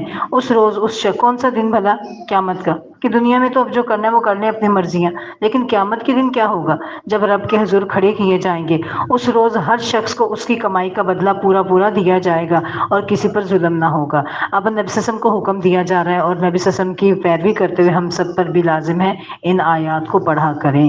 ٹھیک ہے، کیا کہنا ہے؟ قل اللہم مالک الملک تؤتی الملک من تشاء وتنزع الملک ممن تشاء وتعز من تشاء وتذل من تشاء بیدک الخیر انک علی کل شیء قدیر تولج اللیل فی النہار وتولج النہار فی اللیل وتخرج الحی من المیت وتخرج المیت من الحی وترزق من تشاء بغیر حساب۔ اللہ تعالیٰ ارشاد فرماتے ہیں کہو خدایا ملک کے مالک، تو جسے چاہے حکومت دے، جس سے چاہے چھین لے۔ تو حکومتیں کون دینے والا ہے؟ اللہ تعالیٰ کے ساتھ، ٹھیک ہے، اور چھیننے والا بھی اللہ تعالیٰ۔ جسے چاہے تو عزت بخشے، جس کو چاہے تو ذلیل کر دے۔ بھلائی تیرے اختیار میں ہے، بے شک تو ہر چیز پر قادر ہے۔ رات کو دن میں پروتا ہوا تو لے آتا ہے، اور دن کو رات میں۔ بے جان میں سے جاندار کو نکالتا ہے، جاندار میں سے بے جان کو، اور جسے چاہتا ہے بے حساب رزق دیتا ہے۔ اب اس کا نمونہ کہ جاندار کو بے جان سے، بے جان کو جان سے، ایک تو یہ ہے کہ جیسے انڈے سے مرغی کا نکلنا، مرغی سے پھر انڈے کا، بیج سے پودے کا نکلنا، پودے سے پھر بیج کا نکلنا، اسی طرح انسان نطفہ سے پیدا ہوا بے جان سے، پھر نطفہ سے انسان پیدا ہوا، ٹھیک ہے۔ اور ایک اور مفہوم اس کا یہ ہے کہ جیسے مردہ سے مراد کافر اور زندہ سے مراد مسلمان، ٹھیک ہے۔ مردہ کون؟ کافر، اور پھر زندہ مسلمان۔ تو کافر سے مسلمان کا پیدا ہونا، جیسے کہ ابراہیم علیہ السلام کا، ابراہیم علیہ السلام کے والد آزر، ٹھیک ہے. اسی طرح پھر زندوں سے مردہ پیدا ہونا، جیسے نوح علیہ السلام کا بیٹا، ٹھیک ہے، اور نوح علیہ السلام ایک زندہ مسلمان اور ان کا بیٹا کافر جو جہنم میں گیا، ٹھیک ہے. اسی طرح آپ کو بڑی مثالیں ملیں گی. لا يتخذ المؤمنون الکافرین اولیاء، مومنین اہل ایمان کو چھوڑ کر کافروں کو اپنا رفیق اور یار و مددگار نہ بنائیں. جو ایسا کرے گا اس کا اللہ سے کوئی تعلق نہیں. ہاں یہ معاف ہے کہ تم ان کے ظلم سے بچنے کے لیے بظاہر ایسا طرز عمل اختیار کر جاؤ. اب یہ بات یاد رکھیں، جہاں بھی دین میں زد آئے گی تو ہمیشہ پلیرٹی نمبر 1 کس کو دینی ہے؟ دین کو دینی ہے. دین کے معاملے میں نو کمپرومائز، عقیدے کے معاملے میں نو کمپرومائز. اور دوست بھی کس کو بنانا ہے؟ جو دین میں آپ کی مدد کرے، آپ کے دین کو آگے بڑھائے، آپ کے لیے عمل کی راہیں آسان کرے، جس کو دیکھ کر آپ کے ایمان میں اضافہ ہو جائے، جس سے مل کر آپ کے ایمان میں اضافہ ہو جائے. حقیقت میں آپ کا دوست وہی ہے. باقی جو لوگ ہیں جو ایمان میں ایسے آگے نہیں ہیں یا ایمان میں آپ کے خلل ڈالنے والے ہیں، ان سے آپ نے تعلق نہیں توڑنے یا ان کی بے عزتی نہیں کرنی، بلکہ ان کے ساتھ آپ نے رہنا ہے. کیسے رہنا ہے؟ جیسے آپ عام روٹین پر رہتے ہیں. بس مجھے استاذہ کی بات اتنی اچھی لگتی ہے کہ آپ یہ دیکھیں، ایک شخص کو آپ نے بڑا درجہ دیا. آپ کے دل کے خانے ہوتے ہیں نا، ہوتے ہیں کہ نہیں ہوتے؟ سب کے دل کے خانے ہوں گے نا، کہ فلاں شخص اتنا اچھا، اس کا کھانا اچھا، اس کو سب سے اوپر والے کھانے میں رکھنا ہے. دوسرے اس کا اس کا کھانے میں، اس کا اس کا درجہ، اس کا ایسے. تو سب سے اوپر دل کا جو کھانا ہے اس کے اندر کس کو ہونا چاہیے؟ صرف اللہ تعالیٰ کے ساتھ، بس. اس کے بعد پھر درجے. اب دیکھیں، جو شخص آپ جس کو پہلے سمجھ بیٹھے ہیں کہ یہ بہت اچھا ہے، تو اس کے ساتھ آپ نے کافی مراسم بڑھائے آگے، لیکن وہ آپ کی جو ہے امیدوں پر پورا نہیں اترا، آپ کے لیے الٹا نقصان دہ ہوا. تو وہ کیا کریں؟ سمپل سی بات ہے، چھوٹی سی بات ہے، اس کو اوپر والے کھانے سے اٹھا کے نیچے والے کھانے پہ رکھ دیں. بس یہ کام کرنا ہے، بالکل پھینک کر توڑ کر باہر نہیں نکالنا. ٹھیک ہے، ہم یہی کام کرتے ہیں نا، اس سے بچنا ہے. ٹھیک. دلی محبتیں، دوستیاں کن کے ساتھ رکھنی ہیں؟ پلیرٹی نمبر 1 جو ایمان میں آپ کے ساتھی ہوں. ٹھیک ہے. اور یہی بات اللہ یہاں بیان کر رہے ہیں کہ دلی دوستیاں کن کے ساتھ رکھیں؟ مومنوں کے علاوہ کسی سے نہیں رکھنی. ٹھیک ہے. پھر آگے دیکھیں، اللہ تعالیٰ ارشاد فرماتے ہیں، اے نبی صلی اللہ علیہ وسلم انہیں کہہ دیجئے، قل ان تخفوا ما فی صدورکم او تبدوہ یعلمہ اللہ. اے نبی صلی اللہ علیہ وسلم لوگوں کو خبردار کر دو کہ تمہارے دلوں میں جو کچھ ہے اسے خواہ تم چھپاؤ یا ظاہر کرو، اللہ بہرحال اسے جانتا ہے. زمین و آسمان کی کوئی چیز اس کے علم سے باہر نہیں، اس کا اقتدار ہر چیز پر حاوی ہے. وہ دن آنے والا ہے جب ہر نفس اپنے کیے کا پھل حاضر پائے گا، خواہ اس نے بھلائی کی ہو یا برائی.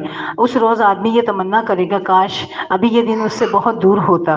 اللہ تعالیٰ تمہیں اپنے آپ سے ڈراتا ہے اور اپنے بندوں کا نہایت خیر خواہ ہے. یہ دیکھیں آیت جو ہے نا، یہ انڈر لائن کر لیں، وَيُحَذِّرُكُمُ اللَّهُ نَفْسَهُ. استاد ڈراتے ہیں نا، ٹھہر جو تمہاری آ کے میں خبر لیتا ہوں. ماں کہتی ہے نا، اچھا کر لو، میں بعد میں تو میرے پاس ہی ہے نا، تمہیں میں اچھے سے پوچھوں گی. تو اللہ تعالیٰ ڈراتا ہے اپنے نفس سے، اپنے آپ سے، کہ پلٹ کے کس کی طرف جانا ہے؟ اللہ کی طرف. پھر کس دھڑلے سے ہم گناہ کریں گے، اس کی نافرمانیاں کریں گے؟ جانا تو اسی کے پاس ہے نا. وَيُحَذِّرُكُمُ اللَّهُ نَفْسَهُ. اللہ تعالیٰ تمہیں اپنے آپ سے ڈراتا ہے، تو اس لیے ڈر جائیں کہ اللہ تعالیٰ بندوں کا انتہائی ان پر شفقت کرنے والا ہے. اسی لیے تو بتا دیا نا کہ یہ غلط کام کرو گے تو سزا ملے گی، تو اس لیے یہ کام کرو ہی نہ. پھر آگے دیکھیں، قُلْ إِن كُنتُمْ تُحِبُّونَ اللَّهَ فَاتَّبِعُونِي يُحْبِبْكُمُ اللَّهُ وَيَغْفِرْ لَكُمْ ذُنُوبَكُمْ وَاللَّهُ غَفُورٌ رَحِيمٌ. اے نبی صلی اللہ علیہ وسلم ایمان والوں سے کہہ دیں کہ اللہ اور اس کے رسول کی اطاعت قبول کرو. پھر اگر وہ تمہاری دعوت قبول نہ کریں تو یقیناً اس سے اوپر والی آیت ہے، اے لوگوں، اے نبی صلی اللہ علیہ وسلم لوگوں سے کہہ دو اگر تم حقیقت میں اللہ سے محبت رکھتے ہو تو میری پیروی کرو. اللہ تم سے محبت کرے گا اور تمہاری خطاؤں سے درگزر فرمائے گا. وہ بڑا معاف کرنے والا، رحم کرنے والا ہے. آپ چاہتے ہیں آپ کو اللہ کی محبت نصیب ہو، پھر کرنا کیا ہے؟ نبی صلی اللہ علیہ وسلم کی اطاعت کرنی ہے. کاموں میں، ہر کام میں آپ کو تڑپ ہونی چاہیے کہ یہ کام میرے نبی صلی اللہ علیہ وسلم نے کیسے کیا. ٹھیک ہے. غیروں کی تقلید نہیں کرنی، کفار کے مشابہت اختیار نہیں کرنی کہ عیسائی کیسے کھانا کھاتے ہیں یا یہود کس طریقے سے رہتے ہیں، بلکہ یہ تمنا آپ کے دل میں ہونی چاہیے میرے نبی صلی اللہ علیہ وسلم نے کیسے کھانا کھایا، کھانا کھانے کے آداب کیا تھے، میرا پیغمبر صلی اللہ علیہ وسلم کیسے سویا کرتے تھے. ٹھیک ہے. نبی صلی اللہ علیہ وسلم کے بیت الخلاء جانے کا طریقہ کیا تھا، دعائیں کیا تھیں. ٹھیک ہے. ایک ایک سنت کو اپنائیں گے تو اللہ کے محبوب ہوتے چلے جائیں گے. جتنا زیادہ سنتوں کو فالو کریں گے اتنا زیادہ اللہ تعالیٰ کی محبت آپ کو مل کے چلی جائے گی. پھر اللہ تعالیٰ آپ کے کاموں میں برکتیں، آپ کے وقت میں برکتیں ڈال دیں گے، آپ کے کاموں میں خیر ڈال دیں گے اور آپ کے کام آسان ہوتے چلے جائیں گے. اللہ تعالیٰ ہم سب کے لیے آسانیاں پیدا کرے. ضرورت کس بات کی ہے؟ نبی صلی اللہ علیہ وسلم سے محبت اور نبی صلی اللہ علیہ وسلم کے طریقے کو اپنانا. جس سے محبت ہوتی ہے نا اس کا ایک ایک طریقہ اچھا لگتا ہے. ٹھیک ہے، تو کبھی بھی سنت کو اپناتے ہوئے بال کیسے نبی صلی اللہ علیہ وسلم بنایا کرتے تھے؟ سیدھی مانگ، الٹی مانگ، ٹیڑھی. سیدھی مانگ تو میرے چہرے پہ اچھی ہی نہیں لگتی. تو سنتیں چھوٹی، جوتا اتارتے ہوئے پہلے ہم الٹا اتاریں، پہنتے ہوئے سیدھا پہنیں. ساری زندگی آپ دیکھیں عبادت بن جائے گی اگر یہ چھوٹی چھوٹی باتیں ہم اپنائیں گے. تو یہی نبی صلی اللہ علیہ وسلم سے محبت کی ایک دلیل ہو جائے گی. اللہ تعالیٰ ہم سب کو یہ عطا فرما دے. پھر آگے اللہ تعالیٰ نے ایک کرائٹیریا دے دیا کہ اللہ اور اس کے رسول کی اطاعت کرو، اور جو کوئی ان سے منہ موڑے گا تو بے شک اللہ تعالیٰ کافروں کو پسند نہیں کرتا. ان اللہ اصطفى آدم و نوحا و آل ابراہیم، بے شک اللہ تعالیٰ نے آدم، نوح اور آل ابراہیم اور آل عمران کو تمام دنیا والوں پر ترجیح دے کر اپنی رسالت کے لیے منتخب کیا تھا. یہ ایک سلسلے کے لوگ تھے جو ایک دوسرے کی نسل سے پیدا ہوئے تھے. اللہ سب کچھ سنتا اور جانتا ہے، اور اس وقت وہ سن رہا تھا جب عمران کی عورت کہہ رہی تھی. اب دیکھیں ایک عورت کی کہانی پیچھے بھی آپ نے پڑھی سورہ بقرہ میں. کون سی تھی وہ؟ ہاجرہ. ٹھیک ہے، اور آج بھی ایک عورت کی کہانی ہے، عمران کی بیوی حنہ بنت فاقود کہا جاتا ہے، ان کا نام تھا. ٹھیک ہے، آل عمران، سورہ آل عمران اسی نام مناسبت سے نام رکھا گیا ہے نا. ٹھیک ہے، پیچھے آپ نے پڑھا جو نا قصہ، وہ اس میں یہود کا زیادہ تذکرہ ہے، تو سورہ آل عمران میں آپ کو یہود کے تذکرہ ذرا کم ملے گا. اس میں جو ہے نا وہ اہل کتاب عیسائیوں کا زیادہ تذکرہ ہے. ٹھیک ہے، تو آل عمران جو ہیں وہ حنہ بنت فاقوز عمران کی بیوی تھی. ٹھیک ہے، ان کی اللہ تعالیٰ نے جب ان کو خوشخبری سنائی تو انہوں نے اپنے جو ہے پیٹ میں ہونے والا بچہ اس کو اللہ کے لیے نذر کر دیا تھا کہ اللہ میں اسے تیرے نذر کرتی ہوں. پہلے ہاں تو ہم اگر نذر کریں تو یہ ہے کہتے ہیں بڑا کر کے دیں. ان کے ہاں یہ تھا جیسے بچہ ہوگا اس نے پھر عام گھر میں نہیں پلنا، بلکہ اس نے کیا کرنا ہے، اس کو کلیسا میں جا کر اس کو بڑ پروان چڑھاتے تھے. ان کے والد فوت ہو چکے تھے تو پھر قرآن دازی کی گئی. ان کے جو خالو تھے وہ زکریا علیہ السلام تھے، تو ان کی ذمہ داری ان کی بنی. ان کے نام کا قرآن نکلا تو ان کے خالو نے ان کی کفالت کی تھی. ٹھیک ہے، تو یہ سارا قصہ جو ہے ایک عورت کی کہانی ہے. اس نے نظر ماننی ہے، انہوں نے اپنے بچے کو آگے آنے والی نسلوں کو اللہ تعالیٰ سے اللہ کے سپرد کیا تھا شیطان مردود سے. ہم سب عورتوں کے لیے سبق ہے کہ اللہ تعالیٰ سے نمبر ایک جب اولاد مانگنی ہے تو نیک سالے، پھر ان کو اور ان کی آنے والی نسلوں کو شیطان سے محفوظ کرنا ہے. اللہ تعالیٰ سے دعا کرنی ہے کہ اللہ اس بچے کو بھی اور اس کے آنے والی نسلوں کو بھی شیطان سے محفوظ رکھ. کیونکہ نبی صلی اللہ علیہ وسلم نے ارشاد فرمایا کہ 2 بچوں کے علاوہ کسی کو بھی اللہ تعالیٰ نے جو ہے نا وہ شیطان کے چوکے سے محفوظ نہیں کیا. جن میں سے ایک کون سے تھے؟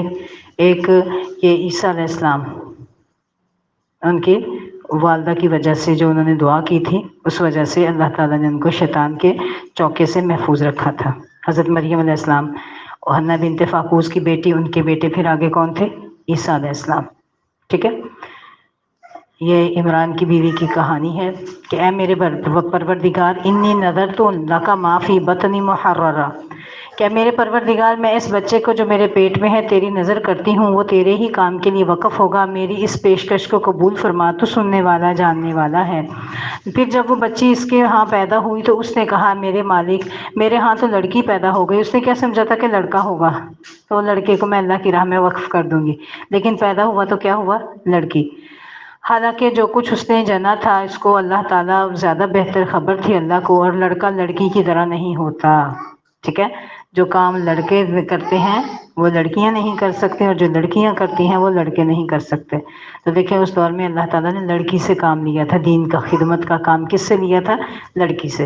تو عورتوں کو دین کا کام نہیں کرنا چاہیے، عورتوں کو آگے نہیں آنا چاہیے. یہ ہمارا دین ہمیں اس چیز کی اجازت نہیں دیتا. ٹھیک ہے، مفسر قرآن حضرت عائشہ رضی اللہ تعالیٰ عنہ صحابہ کرام کو دین کی تعلیم دیا کرتی تھیں. ٹھیک ہے، پردے کی اوڑ میں، اور ایسی جو پوشیدہ باتیں ہیں وہ بھی ان کو تعلیم دیتی تھی، بتاتی تھی. جب بھی وہ پوچھنے آتے تھے ان کو علم دیتے تھے. ٹھیک ہے، تو یہ لوگوں نے بنا لیا ہوا ہے. بڑے بڑے آپ کو ایسے فتوے سننے کو ملیں گے، عورت کی آواز کا پردہ ہے، عورت کو ایسے نہیں ہونا چاہیے، عورت کو ویسے نہیں ہونا چاہیے. تو جس میں دین میں رخصت دے دی ہے اس میں رخصت کو اختیار کرنا، یہ اللہ تعالیٰ کے دیے ہوئے اختیارات کو اختیار کرنے میں ہے، اور اس سے پھر اللہ تعالیٰ خوش ہوتے ہیں. ٹھیک ہے، پھر آگے دیکھیں اللہ تعالیٰ ارشاد فرماتے ہیں وَإِنِّي سَمَّيْتُهَا مریم، کہ ان کی والدہ نے کہا، حنہ بنت فاقوس نے کہا کہ میں نے اس کا نام مریم رکھا ہے اور میں اسے اور اس کی آئندہ نسل کو شیطان مردود کے فتنے سے تیری پناہ میں دیتی ہوں۔ آخر کار اس کے رب نے اس لڑکی کو بخوشی قبول فرما لیا، اسے بڑی اچھی لڑکی بنا کر اٹھایا اور زکریا کو اس کا سرپرست بنا دیا۔ زکریا جب کبھی اس کے پاس محراب میں جاتا تو اس کے پاس کچھ نہ کچھ کھانے پینے کا سامان پاتے۔ پوچھتے ہیں مریم یہ تیرے پاس کہاں سے آیا؟ انا لکی ھذا قالت هو من عند اللہ، تو یہ وہ کہتی ہیں کہ یہ اللہ کی طرف سے ہے، اللہ کے پاس سے ہے، اللہ جسے چاہتا ہے بے حساب رزق دیتا ہے۔ یہ حال دیکھ کر ہنالک دعا زکریا رب، یہ حال دیکھ کر زکریا نے اپنے رب کو پکارا، پروردگار اپنی قدرت سے مجھے نیک اولاد عطا کر، وہ تو ہی سننے والا جاننے والا ہے۔ کیا کہا؟ ربی حب لی من لدنک ذریۃ طیبہ انک سمیع الدعاء۔ تو یہ دعا جن کی اولاد نہیں ہوتی، شادی شدہ جوڑے ہیں نئے، تو جب بھی آپ کے دل میں ایسی تمنا آئے تو فوراً اللہ تعالیٰ سے دعا مانگیں کہ اللہ مجھے نیک صالح اولاد عطا فرما۔ اور اس میں ہمارے لیے بڑا زیادہ جو ہے نا سبق ہے کہ اگر کسی کے پاس کوئی بھی نعمت دیکھیں تو اس پر حسد نہیں کرنا بلکہ رشک کریں اور اسی وقت اللہ سے دعا مانگیں کہ اللہ تو انہیں دینے پر بھی قادر ہے، تو مجھے دینے پر بھی قادر ہے۔ ٹھیک ہے، تو اس سے یہ بھی پتہ چلتا ہے کہ دعا کے لیے ضروری نہیں ہے کہ آپ باوضو ہوں اور ایک جگہ کونے میں بیٹھ کے اللہ سے دعا مانگیں۔ اسی وقت جیسے ہی ابراہیم یہ جو زکریا علیہ السلام کے دل میں جو طلب پیدا ہوئی کہ اللہ تو ایک عورت کو جو خاتون ہیں ان کو بغیر موسم کے پھل دینے پر قادر ہے، تو میں تو بوڑھا ہو چکا ہوں تو مجھے بھی بغیر موسم کے اولاد دینے پر قادر ہے۔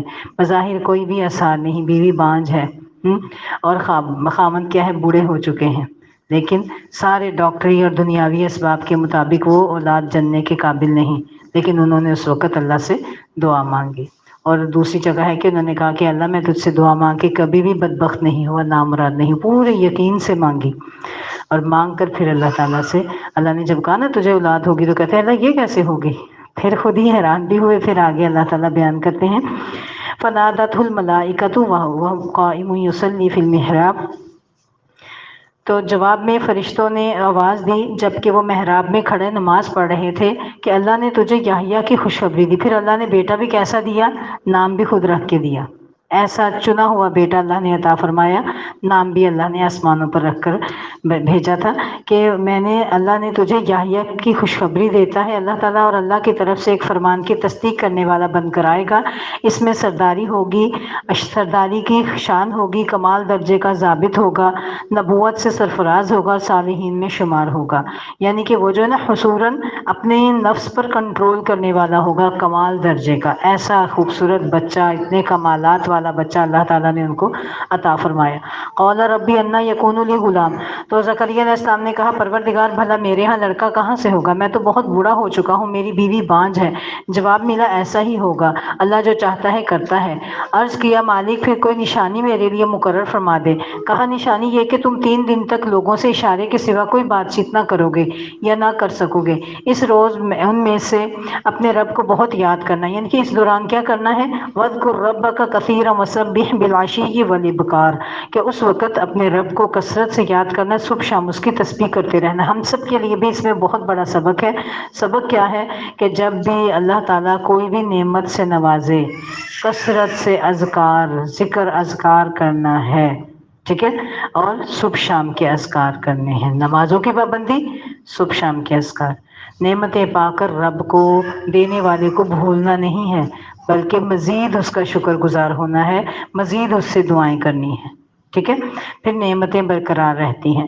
وَإِذْ قَالَتِ الْمَلَائِكَةُ يَا مَرْيَمُ أَنَّ اللَّهَ اصْطَفَاكِ وَطَهَّرَكِ وَاصْطَفَاكِ عَلَى نِسَاءِ الْعَالَمِينَ، پھر وہ وقت یاد کرو جب مریم نے سے فرشتوں نے کہا کہ مریم اللہ نے تجھے برگزیدہ کیا ہے اور پاکیزگی عطا کی ہے، تمام دنیا کی عورتوں پر تجھ کو ترجیح دی ہے اور اپنی خدمت کے لیے چن لیا ہے۔ اے مریم اپنے رب کی تابع فرمان بند کر رہے، اس کے آگے سر بسجود ہو، جو بندے اس کے حضور جھکنے والے ہیں ان کے ساتھ تو بھی جھک جا۔ اے نبی صلی اللہ علیہ وسلم یہ غیب کی خبریں ہیں جو ہم نے آپ کو وحی کے ذریعے سے بتائی ہیں، ورنہ آپ اس وقت وہاں موجود نہ تھے جب ہیکل کے خادم یہ فیصلہ کرنے کے لیے مریم کا سرپرست کون ہو اپنے اپنے قلم ڈال رہے تھے، اور نہ تم اس وقت حاضر تھے جب ان کے درمیان جھگڑا برپا تھا۔ اب یہ دیکھیں یہاں پر جو ہے نا اللہ تعالیٰ نے مریم علیہ السلام کو چن لیا تھا، اب یہ ہے جو اللہ تعالیٰ نے ان سے کام لینا تھا، بغیر باپ کے بیٹا پیدا کیا اللہ تعالیٰ نے۔ دیکھیں نمونے جو ہیں قدرت کے تخلیق کے 4 طریقے ہیں، تو اللہ نے سارے نمونے پیدا کر دیے۔ سب سے پہلا کیا تھا کہ بغیر ماں باپ کے پیدا کرنا، اس پر اللہ تعالیٰ قادر ہے۔ وہ کون پیدا ہوئے تھے؟ اس کا نمونہ آدم علیہ السلام، نہ کسی ماں سے نہ کسی باپ سے، مٹی سے اللہ نے پیدا کیا، ٹھیک ہے۔ پھر دوسرا نمونہ تھا بغیر عورت کے پیدا کرنا، وہ کس کو کیا؟ اماں حوا کو۔ آدم علیہ السلام سوئے ہوئے تھے، ان کی پسلی سے اماں حوا کو پیدا کیا، ٹھیک ہے۔ پھر تیسرا نمونہ ماں باپ کے میاں بیوی کے ملاپ سے، ٹھیک ہے، وہ سارے موجود ہیں، ابن آدم سب ہیں۔ پھر ایک نمونہ رہتا تھا بغیر باپ کے، تو اس کے لیے اللہ تعالیٰ نے چن لیا کس کو؟ جس نے دعا کی تھی کہ اے میرے رب، میرے پیٹ میں جو ہے میں اسے تیرے لیے آزاد چھوڑتی، میں نظر مانتی ہوں، ٹھیک ہے۔ تو پھر اللہ تعالیٰ نے وہاں پر کیا کیا تھا؟ مریم علیہ السلام کو چنا، بغیر باپ کے بیٹا پیدا ہوا، یہ اللہ تعالیٰ کا نمونہ تھا ایک۔ اب جبرائیل علیہ السلام آئے اور مریم علیہ السلام کی گریبان میں پھونک ماری، جس سے وہ پریگننٹ ہو گئی تھی، ٹھیک ہے۔ سوچے ذرا، بغیر خاوند کے، ماں باپ بھی نہیں سر پہ، اور مشہور ہے کہ یہ کلیسا میں رہنے والی ہیں، بڑی عبادت گزار ہیں، ان سے ایسی بات ہونا، لوگ کیا کیا باتیں کرتے ہوں گے، کیا کیا ان کو سہنا پڑا ہوگا، سوچے نا ذرا۔ وہ کہتی تھیں کہ اللہ اس سے پہلے تو میں مر ہی جاتی، پھر لے کر وہ چلی گئی تھی اللہ کے حکم سے۔ پھر وہاں پر ایسی جگہ پر جو کھجور کے نخل کے درخت تھے، وہاں پر اللہ تعالیٰ نے ان کو اس چیز جو زچگی کا جو عمل ہے ڈلیوری کا وہاں پر ہوا۔ پھر وہاں پھر اللہ نے چشمہ جاری کیا ٹھنڈے پانی کا، جس سے وہ کھاتی تھیں، کھجوریں تر و تازہ تھیں، وہ کھاتی تھی تر و تازہ۔ پھر بچے کو لے کر آنا، دیکھیں دنیا میں اگر عورت خاتون اگر کوئی ایسا، جب شادی کے بعد پہلا مرحلہ آتا ہے تو سسرال والے بھی ہاتھوں ہاتھ لیتے ہیں، میکے والے بھی۔ تو مریم علیہ السلام کی سچویشن کو سمجھیں کہ وہ تنہا نہ ماں باپ ہیں نہ سسرال ہے، وہ بچے کو لے کر خود ہی آ رہی ہیں، کیا ان کی کیفیت ہوگی؟ آپ سب خواتین ہیں، اس کو جانتی ہوں گی اس کیفیت کو، اور کس طریقے سے پھر ان کو اپنے قبیلے کے لوگوں کو، اپنے وہاں کے لوگوں کو انہوں نے قائل کیا۔ سب نے بڑی باتیں کی تھی کہ مریم یہ کیا اٹھا رہی ہے تو انہوں نے، اللہ نے کہا کہ اے مریم تو نے خاموش رہنا ہے اور لوگوں سے کہنا ہے میں نے چپ کا روزہ رکھا ہے۔ پھر اللہ تعالیٰ نے عیسیٰ علیہ السلام کو یہ معجزاتی طور پر قوت بخشی، جبرائیل علیہ السلام کے ذریعے سے انہوں نے گھوڑے میں ہی کہا تھا انی عبداللہ، میں اللہ کا بندہ ہوں۔ یہ سارا واقعہ آپ آگے پڑھ لیں گے، ٹھیک ہے۔ اب میں اس کو پڑھتی ہوں صرف۔ وَإِذْ قَالَتِ الْمَلَائِكَةُ، اچھا پھر یہ جو نا ایک اور اس میں بات ہے، ذَلِكَ مِنْ أَنْبَاءِ الْغَيْبِ نُوحِيهِ إِلَيْكَ، کہ یہاں پر اللہ تعالیٰ ارشاد فرماتے ہیں پیغمبر صلی اللہ علیہ وسلم آپ ادھر موجود نہیں تھے جب وہ لوگ کلمے ڈال رہے تھے کہ مریم کی کفالت کون کرے گا۔ اس سے کیا پتہ چلتا ہے کہ پیغمبر صلی اللہ علیہ وسلم ان کے پاس علم غیب نہیں تھا، ہاں خبر غیب تھی، کہ اللہ کے نبی صلی اللہ علیہ وسلم ہر وقت موجود نہیں تھے، نہ ہر وقت حاضر ناظر تھے، نہ ہر وقت موجود تھے۔ تو اللہ تعالیٰ خود اس بات کو کہہ رہے ہیں کہ یہ غیب کی خبریں ہیں جو ہم نے وحی کی ہیں۔ وَمَا كُنْتَ لَدَيْهِمْ، اے اللہ کے نبی آپ ان کے پاس نہیں تھے جب وہ اپنی کلمے ڈال رہے تھے کہ مریم کی کفالت کون کرے گا۔ اور آج ہمارے ہاں عقیدہ کیا ہے کہ پیغمبر صلی اللہ علیہ وسلم جب کچھ نہیں تھا تو آسمان پر ستارے کی صورت میں تھے۔ تو یہ سب بے بنیاد باتیں ہیں، قرآن و حدیث کے خلاف باتیں ہیں۔ انبیاء کو اور نبی صلی اللہ علیہ وسلم کو علم غیب نہیں بلکہ کیا تھا؟ خبر غیب تھا، ٹھیک ہے۔ اللہ جو خبر دے وہ نبی صلی اللہ علیہ وسلم بتایا کرتے تھے۔ پھر آگے اللہ تعالیٰ ارشاد فرماتے ہیں کہ وَإِذْ قَالَتِ الْمَلَائِكَةُ يَا مَرْيَمُ أَنَّ اللَّهَ يُبَشِّرُكَ بِكَلِمَةٍ، اور جب فرشتوں نے کہا ہے مریم اللہ تجھے ایک پاک فرمان کی خوشخبری دیتا ہے، اس کا نام مسیح عیسیٰ بن مریم ہوگا، دنیا اور آخرت میں معزز ہوگا، اللہ کے مقرب بندوں میں شمار کیا جائے گا، لوگوں سے گہوارے میں بھی کلام کرے گا اور بڑی عمر کو پہنچ کر بھی، اور وہ ایک مرد صالح ہوگا۔ یہ سن کر مریم بولی پروردگار میرے ہاں بچہ کیسے ہوگا، مجھے تو کسی مرد نے ہاتھ تک نہیں لگایا۔ جواب ملا ایسا ہی ہوگا، اللہ تعالیٰ جو چاہتا ہے پیدا کرتا ہے، جب وہ کسی کام کے کرنے کا فیصلہ فرماتا ہے تو کہہ دیتا ہے بس ہو جا، وہ ہو جاتا ہے۔ فرشتوں نے پھر اپنے اس سلسلہ کلام میں کہا اللہ اسے کتاب و حکمت کی تعلیم دے، تورات اور انجیل کا علم سکھائے گا اللہ تعالیٰ، اور بنی اسرائیل کی طرف اپنا رسول مقرر کرے گا۔ اور جب وہ بحثیت رسول بنی اسرائیل کے پاس آیا تو اس نے کہا میں تمہارے رب کی طرف سے تمہارے پاس نشانی لے کر آیا ہوں، میں تمہارے سامنے تمہارے سامنے مٹی سے پرندے کی صورت کا ایک مجسمہ بناتا ہوں اور اس میں پھونک مارتا ہوں، وہ اللہ کے حکم سے پرندہ بن جاتا ہے۔ میں اللہ کے حکم سے مادرزاد اندھے اور کوڑی کو اچھا کرتا ہوں اور اس کے اذن سے مردے کو زندہ کرتا ہوں۔ میں تمہیں بتاتا ہوں تم کیا کھاتے ہو اور کیا اپنے گھروں میں ذخیرہ کر کے رکھتے ہو، اس میں تمہارے لیے کافی نشانیاں ہیں اگر تم ایمان لاتے۔ یہ سارے معجزات تھے جو اللہ تعالیٰ نے عیسیٰ علیہ السلام کو دیے تھے۔ ہر پیغمبر کو جو معجزہ دیا گیا ہے نا، وہ اس وقت کے دور کے مطابق۔ نبی صلی اللہ علیہ وسلم کو معجزہ کون سا دیا گیا تھا؟ قرآن، وہ اس دور کے مطابق، کیونکہ لوگوں کے اس وقت جو ہے نا ان کے اندر جو ہے وہ شاعری بہت زیادہ تھی، تو اس لیے اللہ تعالیٰ نے اس کے توڑ کے لیے یہ معجزہ بھیجا تھا قرآن، کہ شاعر بھی اس پر حیران ہو گئے تھے۔ اسی طرح موسیٰ علیہ السلام کو جو معجزہ دیا گیا تھا ید بیضا عصا، وہ تو جادوگری عام تھی، تو وہ جادوگر کو جو ہے نا ان کے جادوؤں کو توڑنے کے لیے ایسا معجزہ دیا گیا۔ پھر اسی طرح عیسیٰ علیہ السلام کے دور میں جو ہے نا طب بڑی عروج پر تھی، اطباء نے بہت زیادہ جو ہے نا ریسرچز کر کے بہت سی چیزوں کا توڑ کر لیا تھا، لیکن ایسی چیزوں کا ان کے پاس توڑ نہیں تھا کہ جو پیدائشی نابینا ہے اس کو تندرست کرنے کا علاج ان کے پاس نہیں تھا، اسی طرح جو برس والا ہے اس کا علاج ان کے پاس نہیں تھا، مردوں کو زندہ کرنے کا علاج ان کے پاس نہیں تھا۔ تو اللہ تعالیٰ نے یہ سارے معجزات کن کو دیے؟ یہ سارے معجزات عیسیٰ علیہ السلام کو دیے، تاکہ دیکھنے والے جو ہیں وہ سمجھ جائیں واقعی عیسیٰ علیہ السلام اللہ تعالیٰ کی طرف سے پیغمبر بنا کے بھیجے گئے ہیں۔ پھر دیکھیں آگے اللہ تعالیٰ ارشاد فرماتے ہیں کہ پیغمبر جو ہے عیسیٰ علیہ السلام ان اللہ ربی و ربکم، عیسیٰ علیہ السلام کی جو ہے وہ تبلیغ بیان کر رہے ہیں کہ میں اللہ تعالیٰ کی طرف سے یہ کام کرنے والا ہوں، ان اللہ ربی و ربکم فاعبدوہ، کہ اللہ تعالیٰ میرا بھی رب ہے تمہارا بھی رب ہے، اسی کی بندگی اختیار کرو اور یہی سیدھا رستہ ہے۔ فلما احس عیسیٰ منہم الکفر، جب عیسیٰ علیہ السلام نے ان سے محسوس کیا، بنی اسرائیل سے کفر کو اور انکار کو محسوس کیا، تو اس نے کہا کون اللہ کی راہ میں میرا مددگار ہوتا ہے؟ حواریوں نے جواب دیا ہم اللہ کے مددگار، اللہ کے نحن انصار اللہ، مطلب اللہ کے مددگار سے مراد کیا ہے؟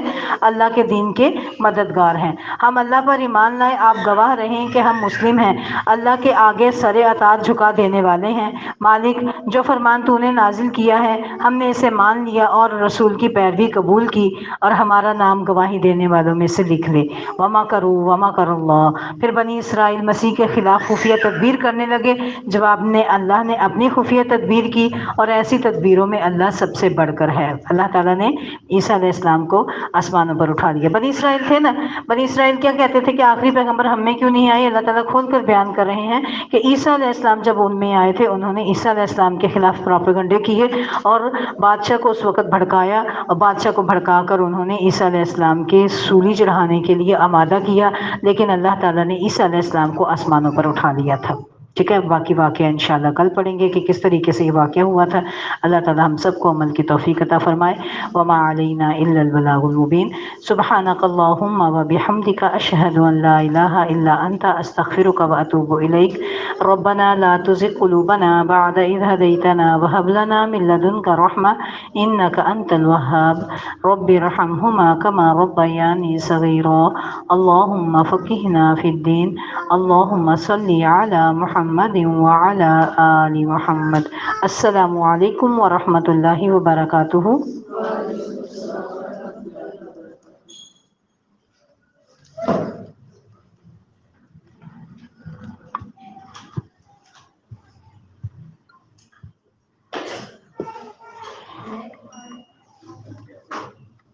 چلیں آج کی ڈسکشن کل کر لیں گے انشاءاللہ، ٹھیک ہے؟ تو وہ نکال لیں آپ لوگ نا اپنا